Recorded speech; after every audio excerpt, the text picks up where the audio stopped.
I was thinking of changing back to my blue paint and red stripes. Oh? How come? Isn't it obvious? Blue is the only colour for a really useful engine. It's proper. It shines wonderfully in the sun, too. It does, but teal unites with the moonlit skies in the same way. Is there something bigger on your mind? You're painfully good at reading other engines. And you're dodging the question, Thomas.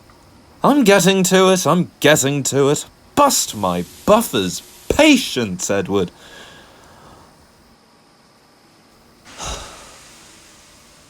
People keep asking why I'm not blue. I never really have an answer. All I can do is smile and say, I don't know. And they laugh and stroll away. It's happening more and more. Whenever I pull into a station, there's usually one or two people staring at me. They always look so surprised, so confused, like they just saw the fat controller walk past without his hat. Some people don't recognize me at all and ask for my name.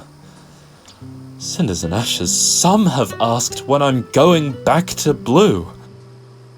It's only been a year since I chose teal. It's like I'm not meant to be in these colours, you know? To be fair, I suppose I get confused too. Whenever I gaze at the reflection in Annie and Clarabelle's windows, or the reflection upon the river, I expect to see a tank engine with a bright number 1 on his side, outlined in red and backed up by the bluest of blues.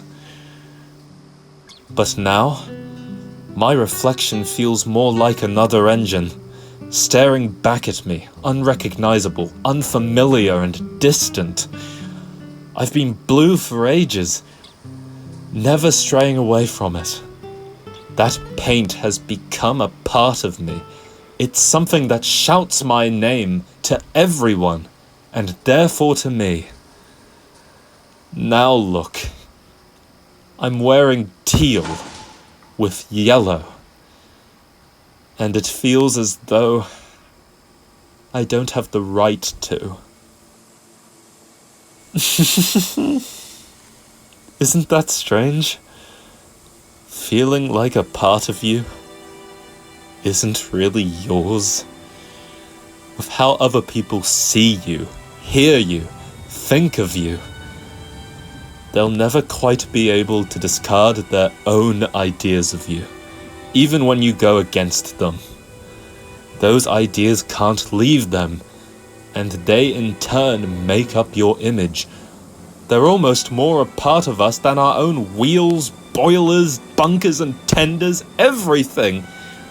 No matter how you present yourself, no matter how clear you've been, no matter what coat of paint you choose, it's like others choose what belongs to you. Teal is wrong for me, because no one expects me to wear it. Everyone thinks there's no reason for me to wear it. And so, I can't believe I'm wearing it too. I may have chosen this paint, but will anyone else accept it as mine?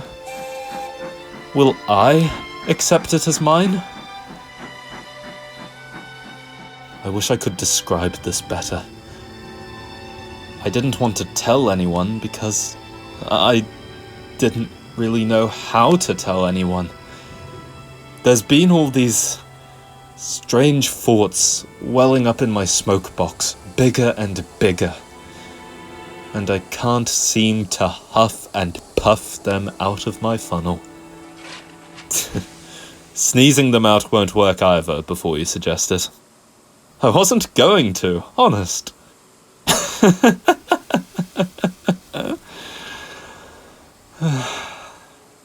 All day, I can chat to anyone about my branch line, my adventures, the day's events, anything with ease. And yet, here I am, hardly knowing what to say when I need to most, in a coat that isn't even mine. First I let my colours leave, then my voice starts going too. I don't think you let either of them leave, Thomas. Haven't I? I chose, on a whim, out of nowhere, to have a different coat from what I've worn for so long. To put aside a colour that defines me in the eyes of the world, even my own eyes, and then not being able to explain why. How much of me is gone? You're correct about one thing. You aren't blue right now. Blue is the colour that always comes to mind when someone hears your name. But, even if people think otherwise, teal is now just as much yours as blue is. You've let it define you in the same way. You chose to wear it. That alone means it belongs to you, even if you don't know why you chose it. That random desire is plenty good reason for you to be teal. No one should take that away from you, no matter how much it may perplex them. Also, no matter what you wear, you'll always find your voice, and you'll always find someone to talk to. You've got a long tongue, remember? Tell you what, it's been a while since I've had a new coat of paint. If the workers have time, I'll ask if they could arrange something for me. I'm thinking teal with yellow stripes. I would like that. Are you sure, Edward? What if people stop recognizing you next? That wouldn't be too surprising.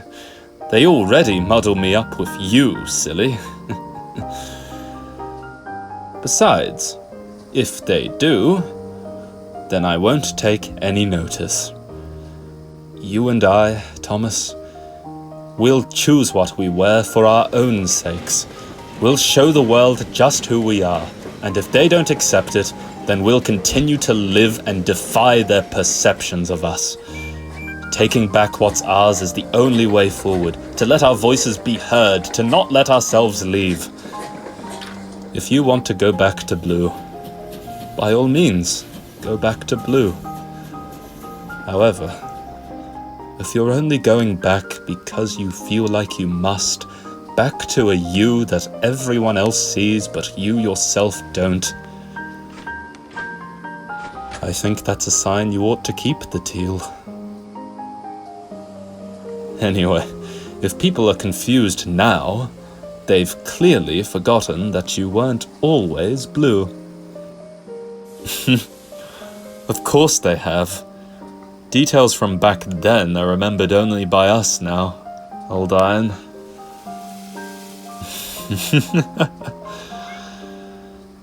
We have been here a while, haven't we? Look at us now.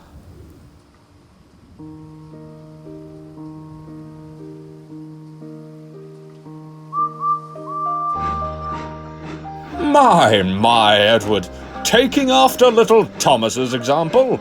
You should know better than to follow him. He might lead you straight down a mine. Better down a mine than a ditch, Gordon. Or down my branch line, for that matter. Ha! Teal or blue or any other colour, you're both as disrespectful as you'll always be. I say, twins, if Thomas and Edward are leaving us to carry this railway's flagship colours, I propose we show them just how good we make it look. Something tells me we two will be picking up your slack, Gordon. Maybe we ought to go teal too, Donald. Let big man over here fend for himself. Sorry, Donald. Sorry, Douglas. You'll have to speak Hey. up. I can't seem It's to nice hear to you wear out something with of your own, those ridiculous isn't it? blouse.